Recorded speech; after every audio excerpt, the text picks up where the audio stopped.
Hello friend, यूडोलाइट tutorial में आपका स्वागत है। तो दोस्तों, आज हम लोग एसी सर्किट एंड रेजोनेंस का क्वेश्चन को स्टार्ट करने वाले हैं। अभी हम लोग पहला पार्ट में एसी सर्किट को ले रहे हैं, उसके बाद नेक्स्ट वीडियो से रेजोनेंस का सारा क्वेश्चन आने लगेगा। तो इससे पहले हम लोगों ने बेसिक को कंप्लीट किया है, केवीएल, केसीएल और नेटवर्क थ्योरम सारा हम लोगों ने कंप्लीट कर लिया है। अगर आप नहीं देखे हैं तो लिंक डिस्क्रिप्शन में दे देंगे, जाके चेक कर लीजिएगा। तो आइए आज हम लोग पहला क्वेश्चन देखते हैं। पहला क्वेश्चन में क्या है, इन ए 3 phase circuit the complex power in case of capacitive load, in case of capacitive load is given bye. हाँ, तो कैपेसिटिव लोड में हम लोग को कॉम्प्लेक्स पावर क्या दिया हुआ है, तो कॉम्प्लेक्स पावर किसको बोलते हैं? देखिए, एस को हम लोग कॉम्प्लेक्स पावर बोलते हैं, इसी को हम लोग क्या बोलते हैं? Apparent power. हाँ, और पी को बोलते हैं एक्टिव पावर अभी हम लोग, और क्यू को बोलते हैं रिएक्टिव पावर।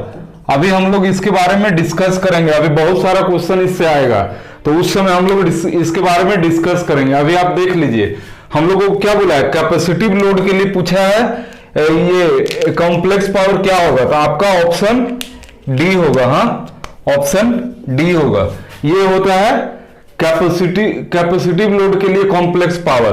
अगर इंडक्टिव लोड बोल देता, इंडक्टिव लोड, तो हम लोग क्या लिखते हैं, एस बराबर पी प्लस जे क्यू के भी। हाँ, यहां प्लस लग जाता अगर इंडक्टिव लोड बोलता, तो यहां कैपेसिटिव लोड बोला इसलिए निगेटिव लगा हुआ है। हाँ, अब बाकी तो होगा नहीं, समझे? तो देखिए नेक्स्ट क्वेश्चन, क्वेश्चन 2 देखते हैं। क्वेश्चन 2 में क्या बोला है, इन 220 volt 50 hertz AC supply the RMS value of AC voltage waveform। हाँ, तो RMS वैल्यू क्या होगा, इतना दिया हुआ है आपको, तो क्या होगा RMS वैल्यू? तो RMS वैल्यू का बारे में आप लोग तो पढ़े होंगे। मैं ये उम्मीद करके चलता हूं कि आप लोगों ने पूरा शॉर्ट नोट्स देख लिया होगा और पढ़ लिया होगा, क्योंकि जब स्टार्ट होता है तो उससे पहले बता देते हैं कि हम लोग ये चालू करने वाले हैं।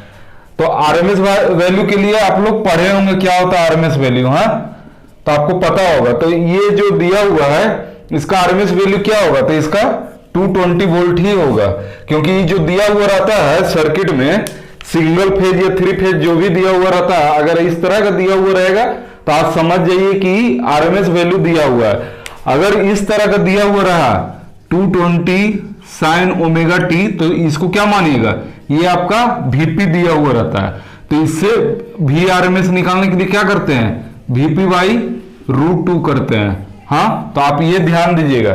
तो ये हम लोग को ऑलरेडी दे दिया है, तो जो दे दिया है ये दिया हुआ है, यही आरएमएस वैल्यू होता है। तो इसीलिए आपका ऑप्शन सी सही होगा।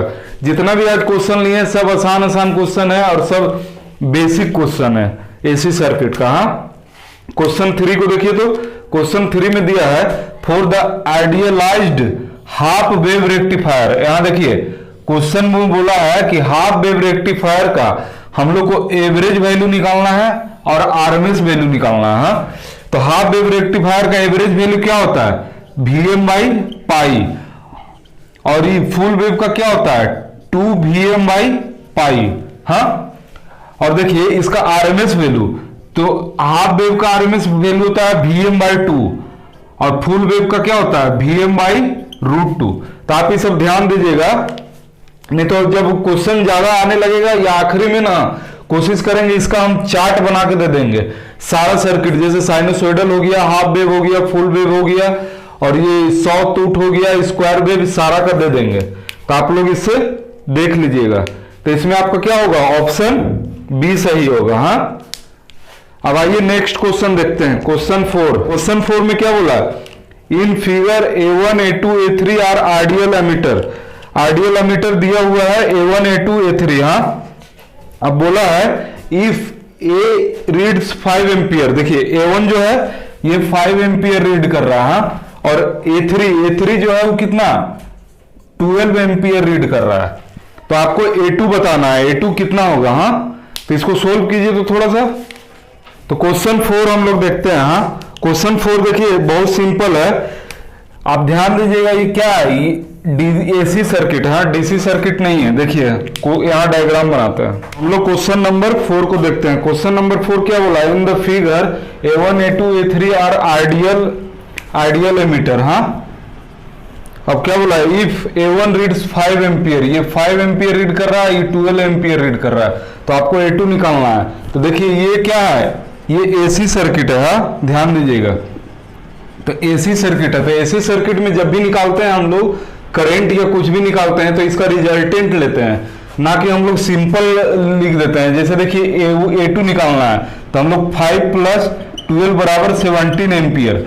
देखिए ऑप्शन में ये दिया हुआ होगा, लेकिन ये होगा नहीं क्योंकि एसी सर्किट है। आप ध्यान दीजिए यहाँ एसी सर्किट है, तो एसी सर्किट में हम लोग ऐसे नहीं निकालते हैं। एसी सर्किट में हम लोग रिजल्टेंट निकालते हैं। जैसे देखिए A2 बराबर क्या होता है? √A1 का स्क्वायर प्लस A3 का स्क्वायर। हाँ अब इसको सोल्व कीजिए तो इसको कितना आएगा?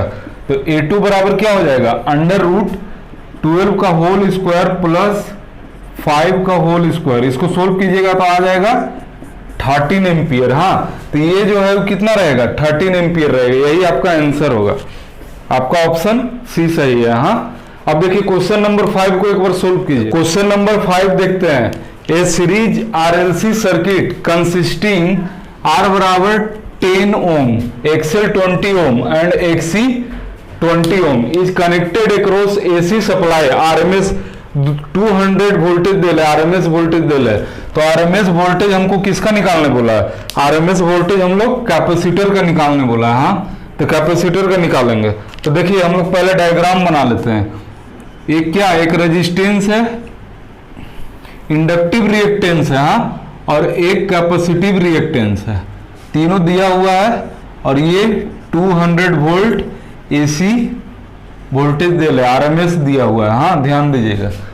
अब इसमें कितना है? ये 20 ओम है, तो XC बराबर 20 ओम, XL बराबर 20 ओम।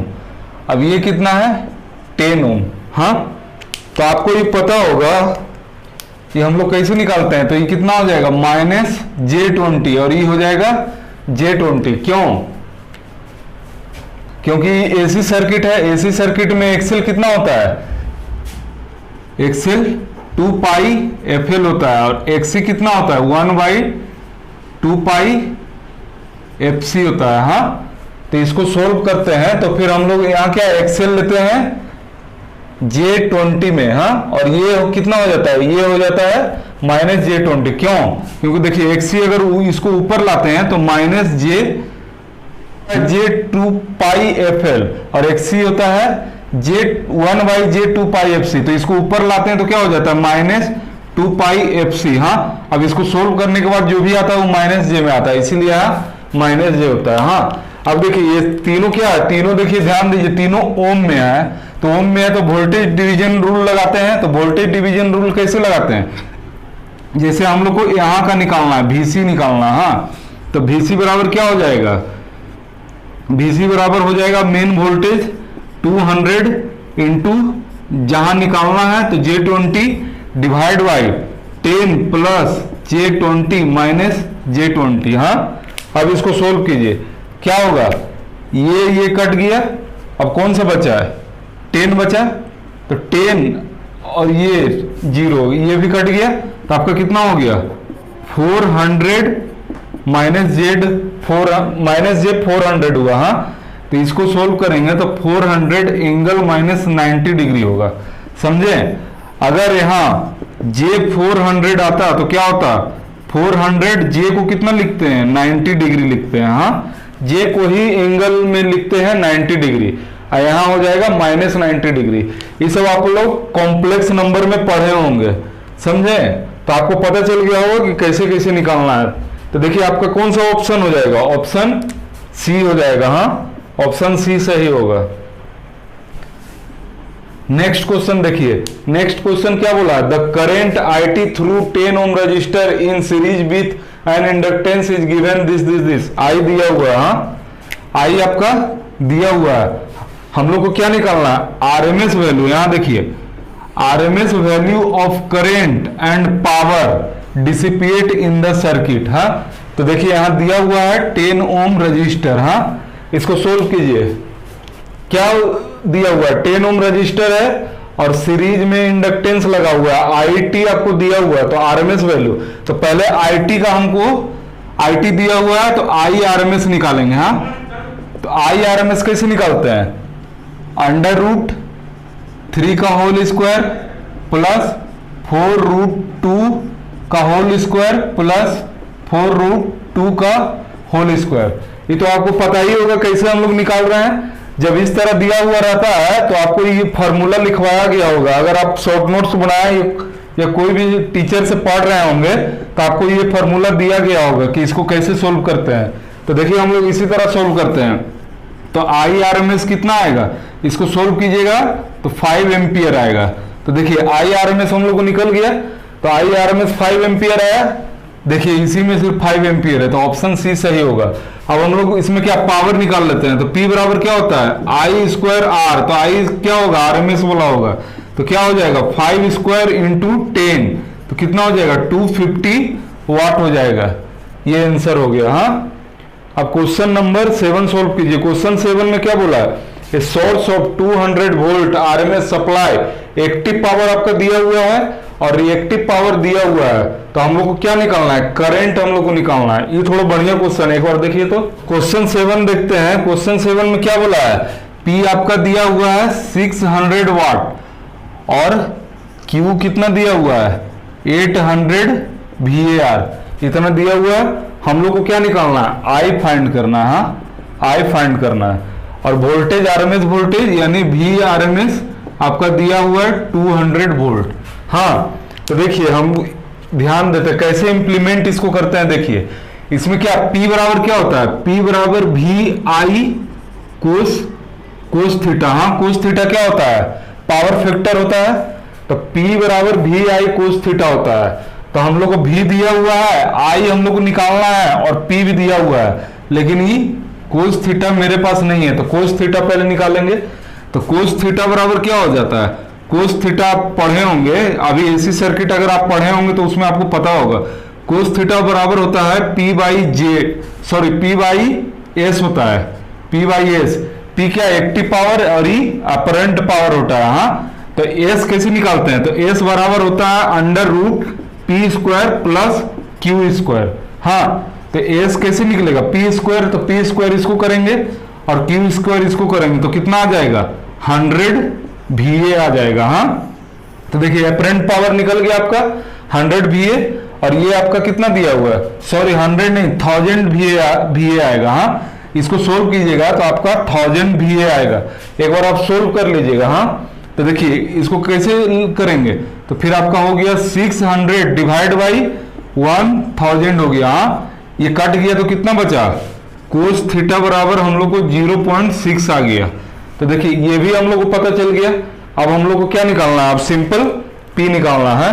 तो P बराबर क्या होता है, P है 600 इक्वल टू V कितना है 200 इंटू आई हम लोग को फाइंड करना है, और ये भी निकाले तो कितना 0.6 निकल गया।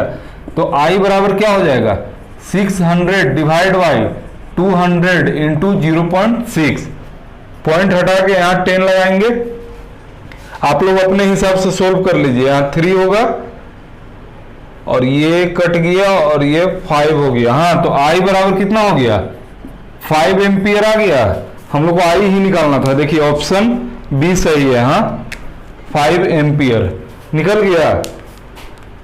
अब क्वेश्चन नंबर 8 देखते हैं। क्वेश्चन नंबर 8 में क्या निकालना है हम लोग को, क्वेश्चन नंबर 8 में भी देखिए करंट निकालना है। देखिए डीसी सर्किट में जिस तरह हम लोग आई निकालते थे उसी तरह एसी सर्किट में भी निकालते हैं, बस एसी सर्किट में यहाँ चेंज हो जाता है। जैसे देखिए ये रिएक्टेंस रेजिस्टेंस है, ये इंडक्टिव रिएक्टेंस है, ये कैपेसिटिव रिएक्टेंस है। पहले देखिए ये इंडक्टेंस है और ये कैपेसिटेंस है, तो इसको हम लोग कैपेसिटिव रिएक्टेंस में कन्वर्ट करते हैं, इसको इंडक्टिव रिएक्टेंस में कन्वर्ट करते हैं। उसके बाद जब तीनों ओम में हो जाता है उसके बाद सिंपल जिस तरह डीसी सर्किट में करंट निकालते हैं उसी तरह इसमें भी निकाल लेते हैं। बशर्ते जब डिवाइड होता है करंट तो उस समय हम लोग को पाइथागोरस लगाना पड़ता है। हाँ, और रिजल्टेंट उसका निकालना पड़ता है। तो क्वेश्चन 8 देखिए, क्वेश्चन 8 में देखिए ओमेगा आपको दिया हुआ है। हाँ, जब भी इस तरह एसी निकालना रहेगा ना और ये ये आपका इंडक्टर हेनरी में रहेगा और ये कैपेसिटर माइक्रोफैराड में रहेगा, तो आपको ये ओमेगा दिया हुआ रहेगा। तो पहले देखिए हम लोग एक्सेल निकालते हैं। ये क्या होता है, इंडक्टिव रिएक्टेंस इसको बोलते हैं। हाँ, तो एक्सेल क्या होता है, जे ओमेगा एल। हाँ, तो ओमेगा ही रहता है 2 पाई एफ। हाँ, तो लेकिन हम लोग को ओमेगा दिया हुआ है तो डायरेक्ट इसको लिखते हैं।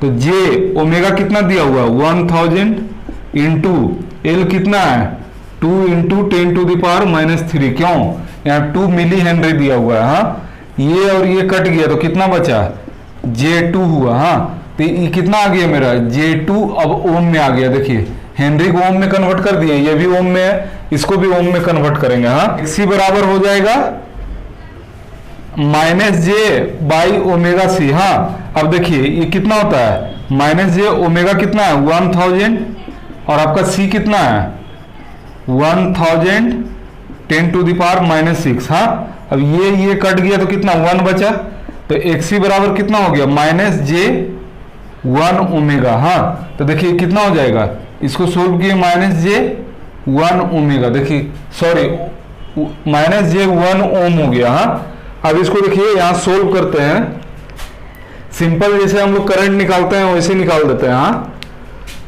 देखिए I निकालते हैं तो I बराबर क्या हो जाएगा, कितना है 2 एंगल 30 डिग्री डिवाइड बाई कितना हो जाएगा 1 प्लस J2 माइनस J1। हाँ, अब इसको सोल्व करेंगे तो I बराबर क्या हो जाएगा 2 angle 30 degree divide by 1 plus J1। हाँ, अब देखिए 1 प्लस J1 को सोल्व करते हैं, ये कॉम्प्लेक्स का है। हाँ, आप लोग कॉम्प्लेक्स नंबर पढ़े होंगे, इसमें कैसे इसको सोल्व करते हैं, क्या हो जाएगा, ये हो जाएगा √1 का होल स्क्वायर प्लस 1 का होल स्क्वायर, क्या हो जाएगा √2 आ जाएगा। अब एंगल को कैसे सोल्व करते हैं, एंगल को हम लोग क्या करते हैं tan theta divide equal to ये 1 J वाला 1 डिवाइड बाई 1, तो थीटा बराबर क्या हो जाएगा 40 डिग्री हो जाएगा। तो देखिए हम इसको भी सोल्व कर लिए, यहां मिटा दे रहे हैं। हाँ, अब देखिए I बराबर क्या हो जाएगा 2 एंगल 30 डिग्री डिवाइड बाई, यहां हम लोग सोल्व किए तो कितना आया √2 एंगल 45 डिग्री। हाँ, तो ये आप पढ़े होंगे 2 एंगल 30 डिग्री डिवाइड बाई √2, यहाँ क्या -45 डिग्री हो जाएगा। जब एंगल ऊपर ले जाते हैं तो क्या हो जाता है माइनस में हो जाता है। हाँ, तो देखिए कितना हो जाएगा √2 एंगल -15 डिग्री। देखिए ये आपका आंसर हो गया। हाँ, तो आपको समझ में आ गया होगा कैसे कैसे करना था, आपका बी ऑप्शन सही होगा। हाँ, आइए नेक्स्ट क्वेश्चन देखते हैं। नेक्स्ट क्वेश्चन नंबर 9 देखते हैं। क्वेश्चन नंबर 9 में क्या बोला है, ये three phase circuit has a पर फेज इंपीडेंस इतना दिया हुआ है। हाँ, अब हम लोग को पावर फैक्टर निकालने बोला है, तो पावर फैक्टर बराबर आप लोग को बताए थे, पावर फैक्टर बराबर क्या होता है कोस थीटा बराबर क्या बताए थे P/S बराबर क्या होता है R/Z, समझे। तो R देखिए R तो रेजिस्टेंस होता है, तो देखिए ये जो दिया हुआ है Z बराबर 8 प्लस J6। हाँ, तो ये क्या होता है, ये रेजिस्टेंस होता है और ये इंडक्टिव रिएक्टेंस होता है। हाँ, अब देखिए अगर Z बराबर यही 8 माइनस J6 रहता तो ये क्या होता है, ये रेजिस्टेंस है और ये कैपेसिटिव इंडक्टेंस है। हाँ, तो देखिए यहाँ क्या इंडक्टिव रिएक्टेंस है और ये कैपेसिटिव रिएक्टेंस है, तो हम लोग को प्लस J दिया है, प्लस J जहां रहेगा तो आप मान लीजिएगा इंडक्टिव रिएक्टेंस। हाँ, और माइनस जहां दिया हुआ रहेगा मान लीजिएगा कैपेसिटिव रिएक्टेंस। तो देखिए इंडक्टिव में क्या होता है, इंडक्टिव में लैगिंग होता है। हाँ, और इंडक्टिव में और कैपेसिटिव में लीडिंग होता है। ये सब आप लोगों को पता होगा कि कैसे कैसे होता है। हाँ, हम लोग देखिए डायरेक्ट निकालते हैं, तो हम लोग पहले क्या करेंगे, ये तो हम लोग को पता चल गया कि क्या है इंडक्टिव है तो क्या होगा इंडक्टिव में क्या होगा लैगिंग होगा, तो लैगिंग लीडिंग है तो ये गलत होगा, ये हो नहीं सकता है, और एक ये लीडिंग है तो ये दोनों हो नहीं सकते, यही दोनों में कोई होगा। हाँ, तो हम लोग कोस थीटा बराबर क्या करेंगे R/Z। हाँ, अब Z कैसे निकालेंगे, तो Z बराबर होता है अंडर रूट रेजिस्टेंस जो दिया हुआ आर स्क्वायर प्लस एक्सएल का होल स्क्वायर। हाँ, तो यहाँ जेड बराबर क्या हो जाएगा, अंडर रूट कितना दिया हुआ है 8 का होल स्क्वायर प्लस 6 का होल स्क्वायर, तो कितना आ जाएगा यहाँ 10 ओम आ जाएगा। तो जेड हम लोग को 10 ओम आ गया है, तो इसको मिटा रहे हैं। हाँ, तो देखिए हम लोग को जेड पता चल गया कितना है, जेड हम लोग को 10 ओम आया है, और आपका आर कितना दिया हुआ है 8, तो कितना हुआ 0.8, क्या हो गया लैगिंग। हाँ, तो ऑप्शन सी सही है। तो आपको समझ में आ गया होगा इसको कैसे बनाते हैं। बहुत सारे लोग एग्जाम में क्या करते हैं, इसको छोड़ देते हैं, जैसे ही ये देखते हैं उनको लगता है कि बहुत बड़ा क्वेश्चन बनेगा, बहुत लंबा जाएगा, इसीलिए छोड़ देते हैं। देखिए कितना आसानी से बन जाता है। अगर आपको ट्रिक पता होगा और जितना भी आप पढ़े होंगे, रेजोनेंस पढ़े होंगे, एसी सर्किट जितना भी सर जी मतलब टीचर जो पढ़ाए होंगे, तो वो आपको बताए होंगे कि कैसे कैसे हम लोग निकालते हैं। तो हम अभी शॉर्ट नोट्स आपको दे नहीं पा रहे हैं क्योंकि एग्जाम बहुत जल्दी होने वाला है। इसी मंथ हम लोग का एग्जाम चालू होगा सितंबर में, तो इसीलिए हम लोग के पास टाइम नहीं है। तो सोच रहे हैं जल्दी जल्दी आपको क्वेश्चन करा लें, इसके बाद हम लोग पावर सिस्टम में थोड़ा बहुत पढ़ लेंगे, क्योंकि उसमें जो जरूरी है वही सब पढ़ लेंगे। तो इसीलिए हम लोग जल्दी करा रहे हैं। तो हम लोग शॉर्ट नोट्स नहीं देंगे, शॉर्ट नोट्स तो आप खुद ही बना लिए होंगे। हम लोग बस आपको बता देंगे कि जैसे हम रेजोनेंस का आज क्वेश्चन कराने वाले हैं, तो आप रेजोनेंस पढ़ के आइएगा। तो देखिए इसके बाद वाला वीडियो में रेजोनेंस होगा, आज एसी सर्किट हो रहा है, इसके बाद रेजोनेंस होगा, तो आप पढ़ के आइएगा। देखिए क्वेश्चन 10 क्या बोला है, क्वेश्चन 10 बोला है the power to balance 3 phase system is given by. तो पावर देखिए 3 फेज में पूछा है, तो 3 फेज में जब भी पावर पूछता है तो P बराबर क्या होता है 3 VP IP कोस थीटा या √3 VL IL कोस थीटा। यहां देख रहे हैं ना, पावर का दोनों फॉर्मूला था। ये जब फेज में रहेगा, फेज वोल्टेज फेज करंट दिया हुआ रहेगा, तो 3 VP IP कोस थीटा लगाइएगा, या कोस फाइव इसी को लिख लीजिए, कोस फाइव क्या है पावर फैक्टर है। और देखिए अगर पावर हम लोग को लाइन में मतलब लाइन में वोल्टेज लाइन में करंट रहेगा, तो हम लोग लगाएंगे √3 VL IL कोस फाइव। हाँ, तो हम लोग यहां देखते हैं, तो √3 VL IL कोस फाइव, देखिए ये आपका सही होगा। हाँ, आपका पहला में ही मिल गया सही। दूसरा देख लेते हैं, चेक कर लेते हैं। यहां देखिए VL है और I फेज है, तो ऐसा तो कभी होगा नहीं। यहां देखिए VP IP दोनों सेम है, कोस फाइव ठीक है, लेकिन यहाँ कितना होगा 3 होगा, यहाँ कितना √3 दिया है, होगा नहीं। यहाँ देखिए फेज वोल्टेज और लाइन वोल्टेज दे दिया था, ऐसा तो कभी होगा नहीं। अगर यहाँ मान लीजिए यहाँ IL भी रहता, लाइन करंट भी रहता, तो ये पॉसिबल नहीं है। तो आपका ऑप्शन ए सही होगा। हाँ, आप ध्यान दीजिए। क्वेश्चन नंबर 11 को एक बार सोल्व कीजिए, तो देखिए एक रेजोनेंस का क्वेश्चन आपके पास आ गया है। हाँ, यहाँ देखिए क्वेश्चन में बोला है सीरीज RLC सर्किट इस सप्लाई वोल्टेज आपका दिया हुआ है और फ्रीक्वेंसी दिया हुआ है, एट रेजोनेंस बोला है, at resonance the voltage across the capacitor is इतना। हाँ, वोल्टेज अक्रॉस कैपेसिटर का इतना दे दिया है, करंट आपका I दे दिया है इतना, तो डिटरमाइन RLC R L और C निकालना। हाँ, तो इसको एक बार सोल्व कीजिए। ये क्वेश्चन नंबर 11 सोल्व करते हैं। 11 में क्या बोला है, सीरीज में RLC। हाँ, रेजोनेंस का क्वेश्चन एक आ गया है। अब इसको भी सोल्व हम लोग कर लेते हैं। और कितना में है 220 वोल्ट। हाँ, तो ये RMS दिया हुआ है, याद रखिएगा।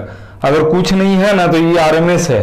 हाँ, तो RMS दिया हुआ है at resonance the voltage across the capacitor. Capacitor में वोल्टेज कितना दिया है, यहाँ दिया है 550 वोल्ट। हाँ, करंट आपका दिया हुआ है, करंट दिया हुआ है 1 एम्पियर। हाँ, अब देखिए एट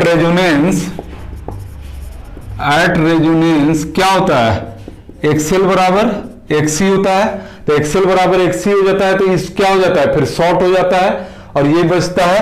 तो हम लोग क्या करेंगे, आपको देखिए V बराबर क्या होता है IR होता है। तो V आपका कितना दिया है 220 वोल्ट और I आपका 1 एम्पियर। तो R निकल गया, तो R बराबर क्या हो गया 220 ओम हो गया। हाँ, तो आपको देखिए रेजिस्टेंस आपका तो निकल गया 220 ओम। तो देखिए किस में है, आपका ऑप्शन ए नहीं होगा और ऑप्शन डी नहीं होगा, आप बी और सी में कोई होगा। हाँ, तो आप ध्यान दीजिए, हम लोग को क्या निकल गया, हम लोग को ये रेजिस्टेंस निकल गया। कैसे निकाले, जब ये सब बैलेंस रहता है एक्सएल बराबर एक्सी, तो आई बराबर भी बराबर आई आर होता है। हाँ, हम लोग जब ये बैलेंस रहता है तो हम लोग कैसे इस डायग्राम को बनाते हैं, आप लोग को सर बताए होंगे, जैसे बैलेंस होता है तो इसको सिंपल एक रेजिस्टेंस में और यहाँ 220 वोल्ट का वोल्टेज लगा के बना देते हैं। यहाँ 1 एम्पियर है तो आर का वैल्यू आपको निकल जाएगा। तो देखिए आर निकल गया। अब देखिए एक्सी बराबर एक्सएल दिया हुआ है, हाँ, और देखिए सी का आपको वोल्टेज दिया हुआ है, हाँ, तो देखिए V बराबर क्या होगा, आई एक्सी। सपोज कीजिए ये है आई एक्सी, तो आई दिया हुआ है, V दिया हुआ है, एक्सी निकालना है, हाँ, तो एक्सी बराबर क्या हो जाएगा, V डिवाइड बाई आई। तो V कितना है, 220 डिवाइड बाई, सॉरी यहां देख लीजिए, आप देखिए यहां का वोल्टेज आपको दिया हुआ है, V दिया हुआ है, आई भी हम लोग को कितना 1 एम्पियर है, तो यहां का निकालेंगे तो एक्सी बराबर क्या हो जाएगा, एक्सी बराबर हो जाएगा V बाई आई। V कितना है 550 डिवाइड बाई 1 एम्पियर। हाँ, अब देखिए एक्सी निकालने के लिए हम लोग को क्या कैपेसिटर निकालना है, देखिए आर निकालना है, एल निकालना है, सी निकालना है, तो हम लोग को सी निकालना है। तो सी निकालने के लिए क्या करते हैं, 1 बाई ओमेगा सी होता है, ओमेगा सी, तो हम लोग को बराबर कितना हो गया 550 ओम, ये हो गया। अब देखिए सी को ऊपर ले जाते हैं, इसको नीचे लाते हैं, तो क्या हो जाएगा, सी बराबर हो जाएगा आपका 1, यहां होगा 2 पाई एफ इंटू 550। हाँ, अब देखिए 2 पाई 3.14 एफ 50 हर्ट्ज दिया हुआ है, आप इसको पुट कीजिएगा तो आपका आ जाएगा 5.75 माइक्रो फैराड। हाँ, तो ये देखिए आपका ये आ गया, सी भी निकल गया, सी निकल गया, तो सी दोनों में है तो इसमें नहीं है। हाँ, तो आपका ऑप्शन बी हट जाएगा, तो ये क्या ऑप्शन सी बचा, तो आपका ऑप्शन सी आंसर सही हो जाएगा। हाँ, अब देखिए एल कैसे निकालते हैं वो भी आपको बता देना है। देखिए एक्सी बराबर एक्सएल होता है रेजोनेंस में, तो एक्सी का वोल्टेज 550 वोल्ट दिया हुआ है, तो एक्सएल का भी उतना ही होगा। तो एक्सएल बराबर क्या हो जाएगा, एक्सएल बराबर हो जाएगा V बाई आई, तो वो भी आ जाएगा इतना ही। अब देखिए ये क्या हो जाएगा, ये हो जाएगा 2 पाई एफ एल बराबर 550। हाँ, तो एल हम लोग निकालेंगे, तो एल बराबर क्या हो जाएगा 550 डिवाइड बाई 2 पाई एफ, पाई दिया हुआ है, एफ भी दिया हुआ है, ये भी दिया हुआ है, तो एल हम लोग निकालेंगे तो कितना आ जाएगा 1.75 हेनरी। तो देखिए एल भी आ गया, आर भी आ गया, सी भी आ गया, तीनों आ गया, तो आपका ऑप्शन सी सही है। हाँ, अब क्वेश्चन 12 देखते हैं, the phasor domain representation of Vm cos omega t plus 5 Vn sine omega t plus 5 are respectively. तो उसमें ना फेजर डोमेन पूछा है, तो फेजर डोमेन कैसे निकालते हैं, एक बार सोल्व कीजिए। तो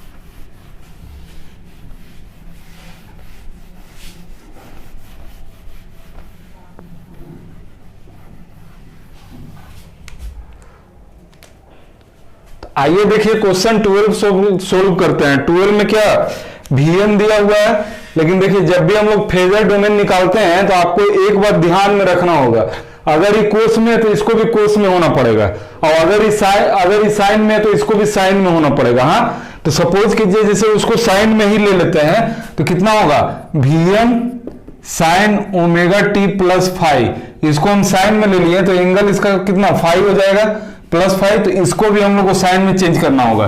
तो इसको साइन में चेंज करने के लिए क्या करते हैं, sine 90 plus omega t plus 5, cos को ही साइन में इस तरह लिखते हैं, तो इसका एंगल कितना हो जाएगा, इसका एंगल हो जाएगा 90 प्लस 5। तो देखिए ये 90 प्लस 5 है ऑप्शन में, देखिए Vm लिखेंगे यहाँ, Vm आपका ऑप्शन डी देखिए सही है। हाँ, ऑप्शन डी सही है, तो सिर्फ ऑप्शन डी नहीं सही है, ऑप्शन ए भी सही होगा। तो देखिए कैसे सही होगा। अब हम लोग क्या करते हैं इस बार ना, Vm कोस ओमेगा टी प्लस 5 रखते हैं। हाँ, जब इसको इस तरह रखेंगे तो इसमें क्या करना होगा, Vm जब यहां कोस बनाएंगे तो क्या हो जाएगा 90 minus omega T minus five, इस तरह होगा, ओमेगा टी प्लस फाइव इस तरह होगा, ऐसा ही ना होगा। तो इसको फिर सोल्व करेंगे तो किस तरह आएगा,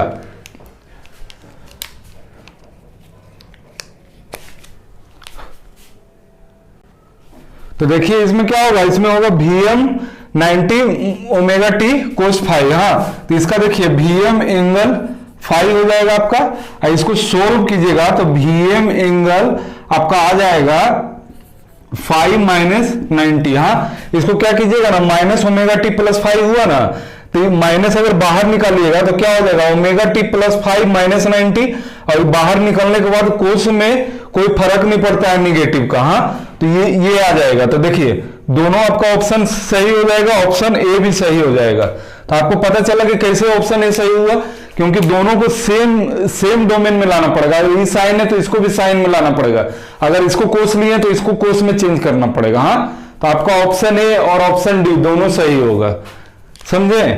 क्वेश्चन 13 को बनाइए, क्वेश्चन नंबर 13 देखते हैं। क्वेश्चन नंबर 13 में क्या बोला है, for an AC circuit given below the power factor dissipate by the 5 ohm resistor is 10 watt, हाँ यहाँ 5 ओम रजिस्टर है, यहाँ पावर डिसिपेट कितना हो रहा है 10 वोट हो रहा है, 10 वोट, हाँ तो हम लोग देखिए यहाँ करंट निकालते हैं, P बराबर होता है I स्क्वायर R, हाँ तो P देखिए कितना है 10 वोट, I स्क्वायर हम लोग को निकालना है, R आपको 5 ओम दिया हुआ है, तो I स्क्वायर बराबर कितना हो जाएगा, I बराबर आपका हो जाएगा, I बराबर 2 हो जाएगा, तो I बराबर हो जाएगा √2, हाँ √2 एम्पियर।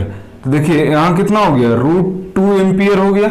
अब यहां से देखिए आप √2 एम्पियर जा रहा है, तो देखिए यहां पहले देखिए यहां किया Vp दिया हुआ है, तो हम लोग को Vrms निकालेंगे, तो Vrms कितना होता है 50 बाई √2, तो हमको Vrms पता चल गया। तो Z बराबर क्या होता है V बाई I होता है, V आपका कितना है 50 डिवाइड बाई √2, हाँ और I कितना है √2, तो Z बराबर कितना हो गया 25 ओम। तो देखिए Z हम लोग को निकल गया, हम लोग को फाइनल क्या निकालना है ये देख लीजिए, हम लोग को निकालना है what is the power factor, हाँ what is the power factor. तो हम लोग को आप कितना क्या निकालना है कोस 5 बराबर क्या होता है, तो देखिए कोस 5 बराबर क्या होता है R बाई Z या P बाई S, हाँ तो हम लोग देखिए R बाई Z तो हम लोग निकाल लिए यहाँ, और R आपको दिया हुआ है, R कितना है 10 है और 5 है, तो टोटल कितना हुआ R आपका हो गया 15 ओम।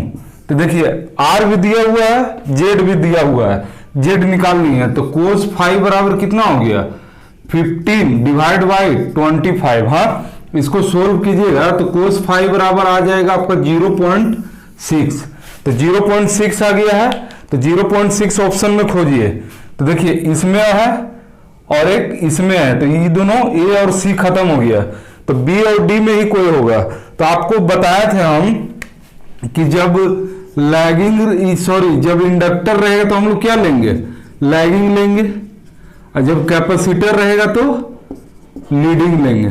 तो ये बात आप ध्यान दीजिएगा, और ये आप पढ़े होंगे जब आपको सर पढ़ाए होंगे तो आपको बताए होंगे कि कैसे कैसे आता है, हाँ तो वो अभी हम नहीं बताएंगे, बस इतना ध्यान दीजिए इंडक्टर लैगिंग रहता है कैपेसिटर लीडिंग रहता है। तो यहाँ देखिए इंडक्टर लगा हुआ है, तो कौन सा ऑप्शन सही होगा, ऑप्शन बी सही होगा, डी नहीं होगा, क्योंकि यहाँ कैपेसिटर के लिए दिया हुआ है लीडिंग है और यहाँ लैगिंग है, तो आपका ऑप्शन बी सही होगा।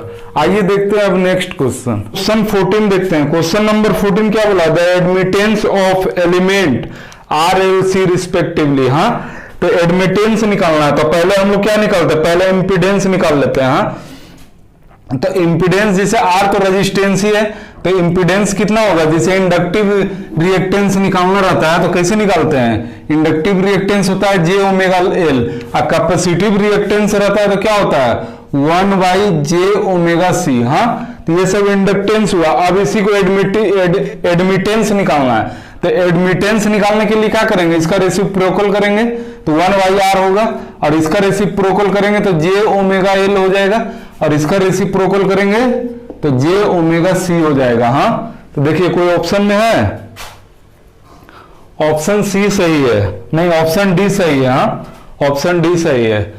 आज का आखिरी क्वेश्चन अब देखते हैं। देखिए आज का आखिरी क्वेश्चन है क्वेश्चन नंबर 15। क्वेश्चन 15 में देखते हैं क्या बोला, consider the following circuit, what is the value of current. Current निकालना है आपको। देखिए यहां का हम लोग को वैल्यू निकालना है, करंट का वैल्यू निकालना है। तो देखिए ये इंजीनियरिंग सर्विस का क्वेश्चन है, लेकिन बहुत आसान है। देखिए आप कैसे समझ लीजिए। आपको बताया थे रेजिस्टेंस जब बता रहे थे आपको चार मेथड बताए थे। हाँ, तो जिसमें देखिए एक ब्रिज मेथड बताए थे। तो ब्रिज मेथड से आप ध्यान दीजिए, यहाँ ब्रिज मेथड से आप ध्यान दीजिए क्या होता है, जब ये इंटू ये जब इक्वल हो जाता है तो क्या बैलेंस हो जाता है, तो यहां से ये रिमूव हो जाता है। उसी तरह ये दोनों में देखिए तो ये रिमूव हो जाएगा। हाँ, तो देखिए ये सिंपल सर्किट बन गया। आप देखिए ये पैरेलल हो गया, ये पैरेलल हो गया, ये पैरेलल, तीनों पैरेलल हो गया। तो कितना हो गया, ये आपका हो गया 4 ओम, और नीचे आपका हो गया कितना हो गया 6 ओम, और नीचे जो हो गया वो कितना हो गया 12 ओम। हाँ, अब और इसी से कनेक्ट है यहाँ प्लस माइनस 6 वोल्ट। हाँ, और इसी का आई हम लोग को निकालना है। देखिए इतना बड़ा सर्किट से कितना छोटा सर्किट बन गया। अब इसका आई निकाल लीजिए। तो इसका आई निकालने के लिए पहले इसका आर इक्विवेलेंट हम लोग निकाल लेते हैं। हाँ, तो आर इक्विवेलेंट निकालते हैं तो देखिए आसानी से निकल जाएगा। ये दोनों को पहले निकालते हैं तो कितना होगा 12 इंटू 6 डिवाइड बाई 18, 6 3 जो 18, 3 4 जो 12 होता है, तो 4 हो गया। अब देखिए ये दोनों को हटाते हैं, ये दोनों को हटा के एक सिंगल सर्किट बन गया।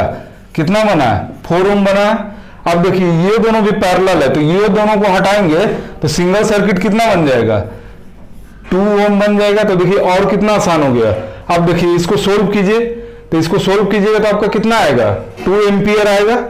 2 एम्पियर आ रहा है या 3 एम्पियर, देखिए तो आई बराबर क्या हो जाएगा 6 डिवाइड बाई 2 बराबर 3 एम्पियर। हाँ, तो आपका देखिए ऑप्शन सी सही है। हाँ, तो उम्मीद करते हैं आपको ये वीडियो पसंद आएगा और आपको समझ में भी आ गया होगा। आइए हम लोग अब नेक्स्ट क्लास में हम लोग देखेंगे रेजोनेंस से रिलेटेड सारा, और कोशिश कीजिए कि आप लोग पढ़ के आइए। सारा नोट्स जितना है आप पढ़ के आइए, सिर्फ यहाँ क्वेश्चन सोल्व होगा, शॉर्ट नोट्स नहीं दे पाएंगे क्योंकि एग्जाम आपको बहुत नजदीक आ रहा है। तो आज के लिए इतना ही, धन्यवाद।